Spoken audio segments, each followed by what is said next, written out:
오늘 여러분께 정말 중요한 이야기를 전해드려야겠습니다.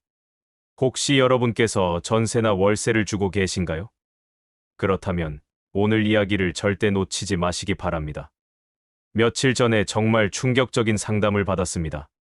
70세 되신 한 어르신께서 전화를 주셨는데 목소리가 떨리고 계셨습니다. 무슨 일인가 했더니 본인이 전세로 내준 집의 세입자가 갑자기 돌아가셨다는 연락을 받으셨다는 것입니다. 그런데 더 큰 문제가 기다리고 있었습니다. 고인의 아들이라며 찾아온 분에게 전세 보증금 3억 원을 돌려주고 나니 며칠 후에 다른 가족이 나타나서 왜 우리 허락도 없이 돈을 줬느냐, 우리도 상속인이다 라며 또 3억 원을 요구하고 있다는 것입니다. 이 어르신은 총 6억 원을 물어줘야 하는 상황에 처하게 되었습니다. 평생 모은 재산이 하루아침에 사라질 위기에 놓인 것입니다. 안녕하십니까? 저는 김재호 세무사입니다. 지난 25년간 세무 업무를 해오면서 수많은 기업인분들과 자산가분들의 세무 고민을 함께 해결해왔습니다. 여러분, 이것이 남의 일일까요? 절대 그렇지 않습니다. 임대업을 하시는 분이라면 언제든 겪을 수 있는 일입니다. 하지만 오늘 제가 말씀드릴 세 가지만 기억하시면 이런 끔찍한 일을 충분히 예방할 수 있습니다. 끝까지 집중해서 들어주시기 바랍니다. 첫 번째로 반드시 알아두셔야 할 사실은 세입자가 돌아가셨다고 해서 임대차 계약이 자동으로 끝나는 것이 아니라는 점입니다. 많은 분들이 착각하고 계시는 부분인데 사람이 죽었으니까 계약도 끝난 거 아닌가? 라고 생각하시는 경우가 많습니다. 하지만 법은 그렇게 단순하지 않습니다. 우리 법에서는 세입자가 가지고 있던 모든 권리, 즉 그 집에서 계속 살 권리와 나중에 보증금을 돌려받을 권리를 하나의 재산으로 봅니다. 그리고 다른 모든 재산과 마찬가지로 이런 권리들도 상속인에게 그대로 넘어가게 됩니다. 쉽게 말해서 세입자의 이름만 고인해서 상속인으로 바뀔 뿐이지 계약 내용은 그대로 유지된다는 뜻입니다. 실제 사례를 하나 말씀드리겠습니다. 부산에 거주하시는 66세인 김 사장님의 경험담입니다. 제가 월세로 내준 집에 사시던 세입자분이 갑자기 심장마비로 돌아가셨어요. 혼자 사시던 분이었는데 며칠 후에 이웃분이 냄새가 난다고 해서 알게 되었죠. 경찰이 와서 처리하고 저는 당연히 계약이 끝난 줄 알고 집을 정리했어요. 김 사장님은 집을 청소하고 새로운 세입자를 구하려고 했습니다. 하지만 한 달 후에 고인의 조카라는 분이 찾아와서 왜 우리 허락도 없이 집을 정리했느냐, 우리가 상속받은 집인데 계약을 일방적으로 끝낼 권리가 있느냐며 항의했습니다. 결국 김 사장님은 조카 분과 합의를 해야 했고 위자료 명목으로 상당한 금액을 지불해야 했습니다. 이런 일을 겪지 않으려면 세입자가 돌아가셨다는 소식을 들으셨을 때 절대로 성급하게 행동하시면 안 됩니다. 고인의 짐을 함부로 정리하거나 집을 청소해서도 안 되고 누군가 보증금을 달라고 해도 함부로 주시면 안 됩니다. 두 번째로 중요한 것은 법정 상속인이 정확히 누구인지 확인하는 일입니다. 이 부분이 가장 복잡하면서도 가장 중요한 부분입니다. 먼저 사망자의 가족관계 증명서를 발급받으셔야 합니다. 이 서류를 통해서 고인이 정말 돌아가신 것이 맞는지, 그리고 상속인이 누구인지를 확인할 수 있습니다. 가족관계 증명서는 누구나 발급받을 수 있는 것이 아닙니다. 하지만 임대인의 경우에는 임대차 계약서를 가지고 가시면 발급받을 수 있습니다. 혹시 직접 발급받기 어려우시면 고인의 가족에게 가족관계 증명서를 가져오라고 요청하시면 됩니다. 상속 순위는 다음과 같습니다. 먼저 배우자와 직계비속, 즉 자녀가 1순위입니다. 자녀가 없으면 배우자와 직계존속, 부모가 상속받습니다. 배우자도 자녀도 부모도 없으면 형제자매가 상속받게 됩니다. 실제 사례를 통해 설명해 드리겠습니다. 대구에 거주하시는 68세인 이 사장님의 경험입니다. 전세로 내준 집의 세입자가 돌아가셨는데 처음에는 아들 하나만 있는 줄 알았습니다. 그래서 그 아들에게 보증금 2억 5천만 원을 돌려줬습니다. 그런데 일주일 후에 다른 아들이 나타났습니다. 알고 보니 고인에게는 아들이 둘이 있었던 것입니다. 둘째 아들은 형이 혼자서 돈을 받을 권리가 없다, 나도 절반을 받을 권리가 있다며 또 다시 1억 2,500만 원을 요구했습니다. 이 사장님은 이렇게 말씀하셨습니다. 처음에 온 아들이 제가 외아들입니다라고 했어요. 그래서 믿고 돈을 줬는데 나중에 알고 보니 형제가 사이가 안 좋아서 서로 연락도 안 하고 지냈던 거더라고요. 결국 저만 바보가 된 셈이죠. 이런 일을 방지하려면 반드시 가족관계 증명서를 확인해야 합니다. 그리고 상속인이 여러 명이라면 모든 상속인의 동의서를 받아야 합니다. 동의서에는 다음과 같은 내용이 포함되어야 합니다. 고인의 임대차 보증금 반환에 대해 상속인 전원이 합의했다는 내용. 특정 상속인 한 명이 대표로 보증금을 받는다는 내용. 나머지 상속인들은 이의를 제기하지 않는다는 내용. 그리고 각 상속인의 인감증명서도 함께 받으시는 것이 안전합니다. 요즘에는 혼인신고를 하지 않고 사실혼 관계로 사는 분들도 많습니다. 이런 경우에는 상황이 더욱 복잡해집니다. 기본적으로 사실혼 배우자는 법정 상속인이 아닙니다. 따라서 보증금을 돌려받을 권리가 없는 것이 원칙입니다. 하지만 주택임대차보호법에는 특별한 규정이 있습니다. 만약 고인에게 법정 상속인이 한 명도 없고 그 집에서 사실혼 배우자가 함께 살고 있었다면 그 사실혼 배우자가 임차인의 지위를 그대로 승계하게 됩니다. 더 복잡한 경우도 있습니다. 고인에게 법정 상속인은 있지만 그 상속인이 함께 살지 않았고 대신 사실혼 배우자가 함께 살고 있었다면 어떻게 될까요? 이런 경우에는 사실혼 배우자와 법정 상속인이 공동으로 임차인이 됩니다. 임대인 입장에서는 두 사람 모두를 상대해야 하는 복잡한 상황이 되는 것입니다. 실제 사례를 말씀드리겠습니다. 광주에 거주하시는 72세의 박 사장님의 경험입니다. 월세로 내준 집에 60대 남성이 50대 여성과 함께 살고 있었는데 남성이 갑자기 돌아가셨습니다. 처음에는 여성분이 저희는 부부입니다라고 했는데 나중에 알고 보니 혼인신고를 하지 않은 사실혼 관계였습니다. 그런데 고인에게는 전처와의 사이에서 낳은 딸이 있었습니다.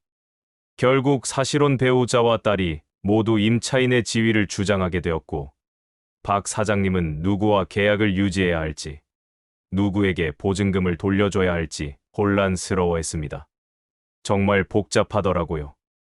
법적으로는 딸이 상속인인데 실제로는 사실혼 배우자가 집에서 살고 있고 둘 다 자기가 임차인이라고 주장하니까 저는 어떻게 해야 할지 모르겠더라고요. 이런 복잡한 상황에서는 혼자 판단하지 마시고 전문가의 도움을 받으시거나 다음에 말씀드릴 법원 공탁 제도를 활용하시는 것이 좋습니다. 세 번째이자 가장 중요한 해결책은 법원 공탁 제도입니다. 이것은 임대인을 보호하는 가장 확실하고 안전한 방법입니다. 법원 공탁이라고 하면 뭔가 어렵고 복잡할 것 같지만 실제로는 그렇지 않습니다. 쉽게 말해서 나는 보증금을 돌려줄 준비가 되어 있는데 누구에게 줘야 할지 모르겠으니 법원에 맡겨두겠다는 뜻입니다. 법원 공탁을 하면 법적으로 보증금 반환 의무를 완전히 이행한 것으로 인정받습니다. 더 이상 상속인들 간의 다툼에 휘말릴 필요가 없어지는 것입니다. 실제로 법원 공탁을 활용하신 분의 경험담을 들어보겠습니다. 인천에 거주하시는 69세 정 사장님의 이야기입니다. 전세로 내준 집의 세입자가 돌아가셨는데 상속인이 무려 5명이나 되었습니다. 자녀 4명과 배우자까지 총 5명이었는데 이 5명이 서로 보증금을 자기에게 달라고 주장했습니다. 처음에는 5명이 합의해서 한 사람이 대표로 받으면 되겠지 생각했어요. 그런데 가족끼리 사이가 안 좋았나 봐요. 서로 신뢰하지 않더라고요.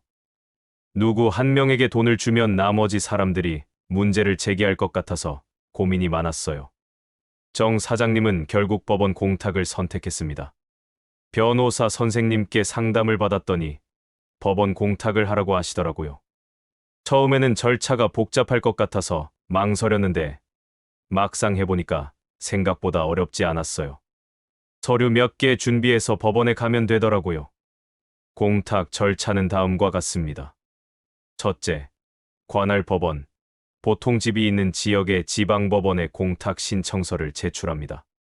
둘째, 공탁금 보증금을 법원에 납부합니다. 셋째, 상속인들에게 공탁 사실을 통지합니다. 필요한 서류는 공탁 신청서, 임대차 계약서 사본, 고인의 사망을 증명하는 서류 등입니다. 공탁 비용은 공탁 금액의 0.1% 정도로 매우 적습니다. 예를 들어 2억 원을 공탁한다면 20만 원 정도의 비용이 듭니다. 이 정도 비용으로 앞으로 생길 수 있는 모든 법적 분쟁에서 자유로워질 수 있다면 충분히 가치 있는 투자입니다. 정 사장님은 이렇게 말씀하셨습니다. 공탁을 하고 나니까 정말 마음이 편해졌어요. 상속인들이 서로 싸우든 말든 이제 제 일이 아니니까요. 나중에 진짜 주인이 누구인지 법원에서 판단해서 그 사람에게 돈을 주면 되는 거잖아요. 지금까지는 문제가 생긴 후에 대처법을 말씀드렸는데 이제는 미리 예방할 수 있는 방법들을 알려드리겠습니다. 첫째, 계약서에 비상연락처를 반드시 기재하세요. 임대차 계약을 체결할 때 세입자의 연락처만 받지 마시고 가족이나 친척의 연락처도 함께 받아두시기 바랍니다. 특약사항에 비상시 연락할 가족 연락처라고 명시하고 적어두시면 됩니다. 실제로 이것이 큰 도움이 된 사례가 있습니다. 서울에 거주하시는 65세인 한 사장님의 경험입니다. 계약할 때 세입자분의 여동생 연락처를 받아뒀어요. 처음에는 세입자분이 왜 가족 연락처까지 필요하냐고 하시더라고요. 그런데 제가 혹시라도 연락이 안 될 때를 대비한 것이라고 설명드렸더니 이해해 주시더라고요. 나중에 그 세입자가 갑자기 돌아가셨을 때 한 사장님은 여동생에게 연락해서 상황을 설명할 수 있었고 여동생이 다른 가족들과 협의해서 원만하게 문제를 해결할 수 있었습니다. 둘째, 정기적으로 세입자의 안부를 확인하세요. 특히 혼자 사시는 고령의 세입자의 경우에는 가끔씩 안부를 확인해 보시는 것이 좋습니다. 꼭 자주 연락하실 필요는 없고 월세를 받을 때나 관리비 고지서를 전달할 때 안부를 물어보시면 됩니다. 셋째, 세입자의 가족 상황을 파악해 두세요. 계약 갱신할 때나 일상적인 대화 중에 세입자의 가족 상황을 자연스럽게 파악해 두시면 도움이 됩니다. 결혼 여부, 자녀 유무, 형제자매 관계 등을 알아두시면 나중에 상속인을 찾는 데 도움이 됩니다. 실제로 현장에서는 이론과 다른 복잡한 상황들이 많이 발생합니다. 몇 가지 대표적인 사례들을 말씀드리겠습니다. 첫 번째 문제, 상속인들이 서로 연락처를 모르는 경우. 요즘에는 가족 간의 연락이 끊어진 경우가 많습니다. 특히 이혼이나 재혼을 경험한 경우에는 전처, 전 남편의 자녀들과 현재 배우자 간의 연락이 안 되는 경우가 많습니다. 이런 경우에는 임대인이 모든 상속인을 찾아서 연락하기가 매우 어렵습니다. 이럴 때는 법원 공탁이 가장 확실한 해결책입니다. 두 번째 문제, 상속인이 해외에 거주하는 경우. 상속인 중 일부가 해외에 거주하고 있어서 연락이 어렵거나 한국에 올 수 없는 상황인 경우가 있습니다. 이런 경우에는 해외 거주 상속인의 동의서를 받기가 매우 복잡합니다. 영사관에서 확인을 받아야 하거나 국제우편으로 서류를 주고받아야 하는 등 시간이 많이 걸립니다. 이런 경우에도 법원 공탁이 현실적인 대안이 됩니다. 세 번째 문제, 상속인들 간에 감정적 대립이 있는 경우. 가족 간에 오래된 갈등이 있어서 서로 만나기도 싫어하고 협의 자체를 거부하는 경우가 있습니다. 이런 경우에는 임대인이 중재 역할을 하기도 어렵고 자칫 갈등에 휘말릴 수 있습니다. 부산에 거주하시는 71세인 최 사장님의 경험입니다. 상속인이 형제 3명이었는데 어렸을 때부터 사이가 안 좋았나 봐요. 제가 형에게 연락해서 동생들과 협의해서 보증금을 처리하자고 했더니 그 놈들과는 말도 섞기 싫다고 하더라고요. 동생들도 마찬가지였고요. 저만 중간에서 이러지도 저러지도 못하고. 최 사장님은 결국 법원 공탁을 선택했고 6개월 후에 법원에서 상속분에 따라 돈을 나눠줬다고 합니다. 복잡한 상속 문제가 발생했을 때는 혼자서 해결하려고 하지 마시고 전문가의 도움을 받으시기 바랍니다. 변호사 상담. 법적으로 복잡한 문제가 있을 때는 변호사와 상담하시는 것이 좋습니다. 특히 상속인들 간에 다툼이 있거나 사실혼 관계가 얽혀 있는 경우에는 전문적인 조언이 필요합니다. 법무사 도움. 공탁 절차나 서류 작성에 대해서는 법무사의 도움을 받으실 수 있습니다. 비용도 변호사보다 저렴하고 절차에 대해 자세히 안내해 드립니다. 부동산 중개사 조언. 경험이 많은 부동산 중개사들은 이런 상황을 여러 번 겪어봤기 때문에 실무적인 조언을 해줄 수 있습니다. 상담 비용을 아끼려다가 큰 손실을 입는 것보다는 적당한 비용을 지불하고 전문가의 도움을 받는 것이 훨씬 현명합니다. 마지막으로 임대인으로서 여러분이 가지고 있는 권리들도 알려드리겠습니다. 첫째, 임대료 연체에 대한 권리. 세입자가 돌아가시기 전에 임대료를 연체했다면 그 연체료도 상속인에게 청구할 수 있습니다. 보증금에서 차감하고 남은 금액을 돌려주시면 됩니다. 둘째, 원상복구에 대한 권리. 집이 파손되었거나 수리가 필요한 상태라면 원상복구 비용도 청구할 수 있습니다. 다만 일반적인 사용으로 인한 손상은 제외됩니다. 셋째, 계약 해지에 대한 권리. 상속인이 임대료를 계속 연체하거나 다른 계약 위반을 한다면 계약을 해지할 수 있습니다. 이때도 정당한 절차를 거쳐야 합니다.